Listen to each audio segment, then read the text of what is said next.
नमस्कार दोस्तों, आप जुड़ गए हैं सीख विद्या यूट्यूब चैनल के साथ।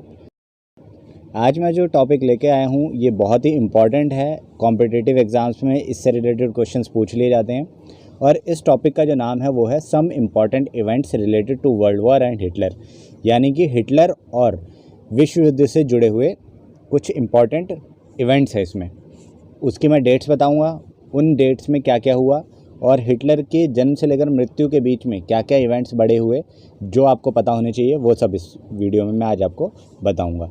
और अगर आपको इसके नोट्स चाहिए तो आपको मैं पीडीएफ वीडियो के डिस्क्रिप्शन में दे दूंगा साथ ही। तो बने रहें सीख विद्या के साथ और वीडियो को स्टार्ट कर देते हैं। 1879 में हिटलर का जन्म हुआ। एडोल्फ हिटलर था इसका पूरा नाम, और ये जो था ऑस्ट्रिया में पैदा हुआ था। ऑस्ट्रिया का एक टाउन था जो जर्मनी के बॉर्डर पर था, तो वहाँ इसका जन्म हुआ था। जब ये लगभग 18 साल का था, 1907 में इसकी मदर की मृत्यु हो गई कैंसर से, और इसने ब्लेम करा डॉक्टर्स को कि ये जो डॉक्टर्स हैं वो जूइश हैं, जूइश यानी कि यहूदी हैं, और इस वजह से इन्होंने मेरी माँ को मारा है। तो बचपन से ही ये पता चलता है कि जो हिटलर के अंदर जूइश के लिए बहुत ज़्यादा नफ़रत थी, इसी वजह से इसने डॉक्टर को भी ब्लेम कर दिया था। तो आगे बढ़ते हैं। एक इम्पॉर्टेंट डेट जो आती है फिर है 1914। 1914 में पहला वर्ल्ड वॉर हुआ था शुरुआत। तो जो फर्स्ट वर्ल्ड वॉर हुआ था वो अलाइड पावर्स और सेंट्रल पावर्स के बीच में हुआ था। अलाइड पावर्स में इंग्लैंड, फ्रांस, रशिया और अमेरिका थी, और सेंट्रल पावर्स में थी Austria, Hungary, Germany, Ottoman Turkey. ये जो सारे देश थे ये आपस में लड़ रहे थे। 1914 से लेकर 1918 तक पहला विश्व युद्ध चला और इसमें सेंट्रल पावर्स की हार हुई। अब 1918 में सेंट्रल पावर्स की हार हो गई, वर्ल्ड वॉर 1 जो है ख़त्म हो गया, और इसको जो लीड कर रहा था, जो सेंट्रल पावर्स को लीड कर रही थी कंट्री, वो थी जर्मनी।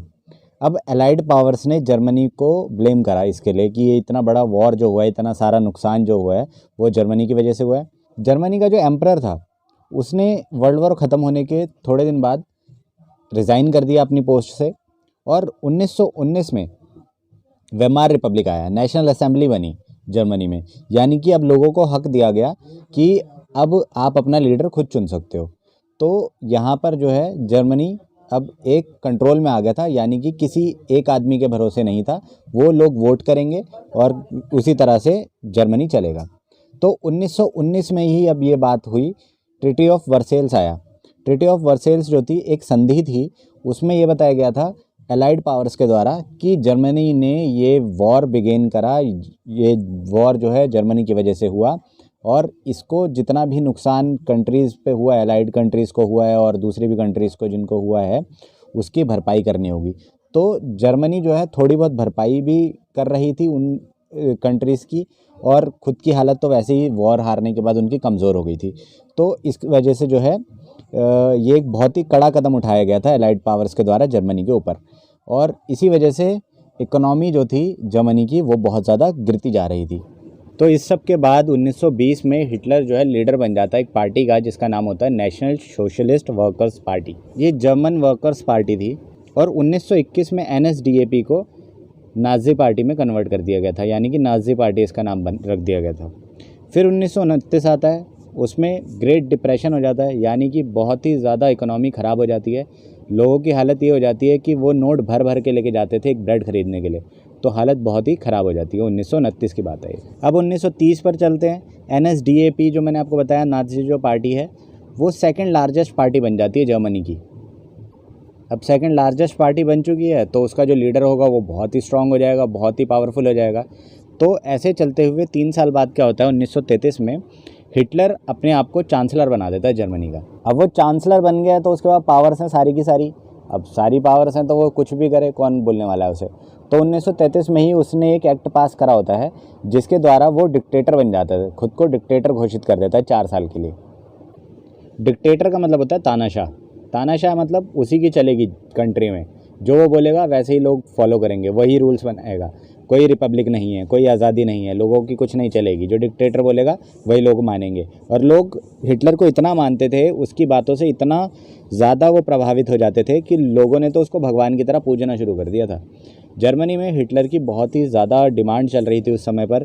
हिटलर जैसा कहते थे लोग वैसे ही करते थे, और हेट्रेड भी बहुत ज़्यादा फैला हुआ था जूइश के लिए, बहुत सारा हेट फैला हुआ था, और देश जो है डिस्टर्ब चल रहा था पूरी तरह से। अब अगले ही साल 1934 में चांसलर की ही पोस्ट को वो मर्ज कर देता है प्रेसिडेंट की पोस्ट में। मतलब अब वो रूल्स खुद बना रहा है, तो जो चांसलर है वही प्रेसिडेंट बन गया है और सारी पावर्स उसके पास आ गई हैं। अब आते हैं 1938 पर। अब 1938 एक ऐसा साल है जो कि पूरी जर्मनी की हिस्ट्री को ही बदल देता है। यानी कि जर्मनी की जो इमेज है, हिटलर ने जो अभी तक करा था, उसका सबसे बड़ा जो छाप है जर्मनी पर, उसके जो दाग हैं वो 1938 में ही लगना शुरू हुए थे। अब हरेसमेंट तो हो ही रही थी, वो नॉन वायलेंस वाली ज़्यादा होती थी, पर वायलेंट भी होती होंगी हरेसमेंट है तो उसमें क्या क्या आ जाता था, जैसे कि किसी जुई के साथ भेदभाव कर दिया और पैसे ले लिए, सामान नहीं दिया, लूट हो गई, ऐसे हो जाता था। पर अब क्या होता है 1938 में, अब सारी पावर्स तो जर्मनी के पास है, यानी कि हिटलर के पास है। हिटलर प्रेसिडेंट है, वो जो चाहेगा वो करेगा और वो हेट करता है जूइश से।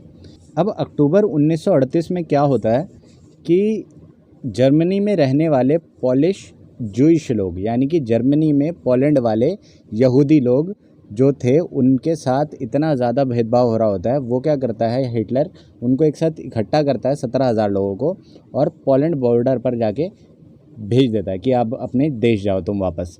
तो उससे क्या होता है, यहाँ पर जो है पॉलिश लोग क्यों एक्सेप्ट करेंगे जर्मनी के पॉलिश लोगों को, क्योंकि पोलैंड तो अपना काम कर रहा है अच्छी तरह, और जर्मनी चाहती है कि यहाँ के जो पॉलिश लोग हैं उनको भगाया जाए उनके देश में। तो वो अड़ के बैठ जाते हैं कहाँ पर, जर्मनी के बॉर्डर और पोलैंड के बॉर्डर के बीच में अड़ जाते हैं 17,000 लोग। मतलब स्टक हो जाते हैं, बिना खाने के, बिना पानी के, बिना रोटी, बिना शेल्टर के, बस वहाँ पे वो अटके रह जाते हैं। तो ये बहुत ही एक मुश्किल समय है, टॉर्चर हो रहा है पॉलिश लोगों के साथ, जो यहूदी हैं पॉलिश के, जो पोलैंड के यहूदी हैं, उनके साथ इतना ज़्यादा टॉर्चर हो रहा है। तो इसी बीच में एक लड़का होता है जिसका नाम था हर्षल, और हर्षल को पता चलता है कि उसके माँ बाप वहाँ पे फंसे हुए हैं, जर्मन और पोलैंड के बॉर्डर के बीच में उसके माँ बाप फंसे होते हैं। ये जो हर्षल होता है वो 3 साल पहले जर्मनी से भागा होता है और वो फ्रांस में रह रहा होता है। तो ये चीज़ सुनकर उसको बहुत ही ज़्यादा दुख होता है और बहुत ही ज़्यादा गुस्सा आता है। तो हर्षल क्या करता है, एक बंदूक खरीद लेता है और हर्षल अपने फ्रांस के एम्बेसी में चला जाता है। अब आपको पता ही है एम्बेसीज़ में क्या होते हैं, अलग अलग कंट्रीज़ के एम्बेसडर्स बैठते हैं। तो वहाँ पर वो स्पाई बन के जाता है, यानी कि एक जासूस बन के जाता है, और वहाँ पे जो बैठा होता है उसको बोलता है कि मैं जो हूँ एक गुप्तचर हूँ और मैं आप जर्मन के जो बड़े ऑफिसर हैं उन्हीं से बात करके उनको कुछ प्राइवेट इन्फॉर्मेशन देने आया हूँ, तो आप मेरे से उनको मिलवाएं। तो वहाँ पे एम्बेसी में हर्षल को उनसे मिलवाया जाता है, जर्मन के एम्बेसडर से उसे मिलवा दिया जाता है। तो हर्षल क्या करता है, जर्मन के एम्बेसडर को गोली मार देता है। अब यहाँ क्या होता है, अभी हर्षल का गुस्सा था, अब जर्मनी में ये बात फैल जाती है कि फ्रांस में जर्मन के एम्बेसडर को मार दिया गया है। तो जर्मनी बहुत ही ज़्यादा गुस्से में आ जाती है, मतलब हिटलर इतना ज़्यादा गुस्से में आ जाते हैं कि ये ऐसा कैसे हो गया। तो अब क्या होता है, अब ये शुरुआत हुई है ब्लड बाथ की। और क्या होता है, जर्मनी में जितने भी जूइश होते हैं उसी रात को, जिस दिन वो एम्बेसडर को मारता है, उसी रात को जितने भी यहूदीज़ होते हैं, बिजनेसमैन होते हैं और जितने भी उनके पूजा स्थल होते हैं उनको तोड़ दिया जाता है, आग लगा दी जाती है, कई लोगों को तो मार दिया जाता है, लगभग 100 लोगों को तो मार दिया जाता है, मर्डर कर दिया जाता है उनका।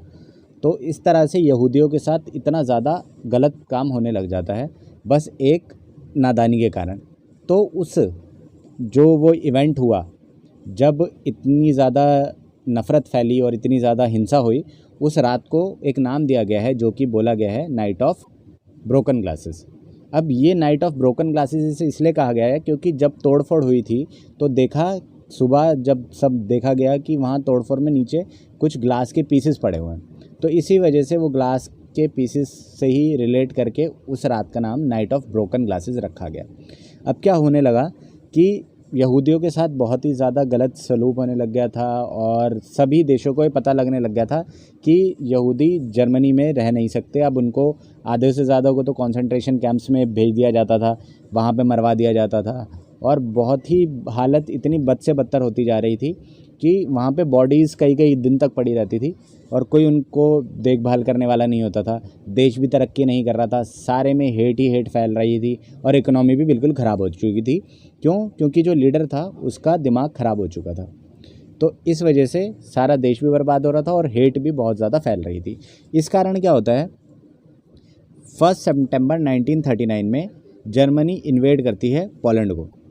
यानी कि जर्मनी हमला कर देती है पोलैंड पे। क्यों? क्योंकि वो सोच रहे होते हैं कि ये जो 17,000 लोग इनके बैठे हैं ये उनको भी नहीं एक्सेप्ट कर रहे ना, ये एक तो हेट्रेड ही इतनी ज़्यादा थी कि एक दूसरे को वो सहना ही नहीं चाहते थे, तो इस वजह से लड़ाई हो जाती है, जर्मनी हमला कर देती है। तो 3 सितंबर 1939 को क्या होता है, इंग्लैंड और फ्रांस डिक्लेयर कर देती है वॉर, मतलब युद्ध शुरू कर देती है जर्मनी के साथ। तो अब यहाँ पे ये शुरुआत हो रही है वर्ल्ड वॉर की। तो 1941 में ये वर्ल्ड वॉर जो है ज्वाइन कर लेता है अमेरिका भी। तो इसमें अब मैं आपको बता दूं कौन कौन से देश सम्मिलित हैं और कौन कौन से देश किसके साथ हैं। अब जो वर्ल्ड वॉर हुआ था वो 2 ग्रुप्स के बीच में हुआ था, यानी कि 2 ग्रुप थे कंट्रीज़ के।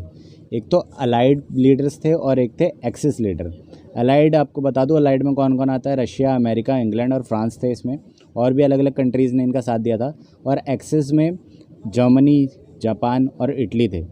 तो इसी बीच में आपको पता होगा जो हिरोशिमा और नागासाकी पर बम गिरा था वो इसी दौरान हुआ था, और अलाइड पावर्स जो है वो जीत गई थी।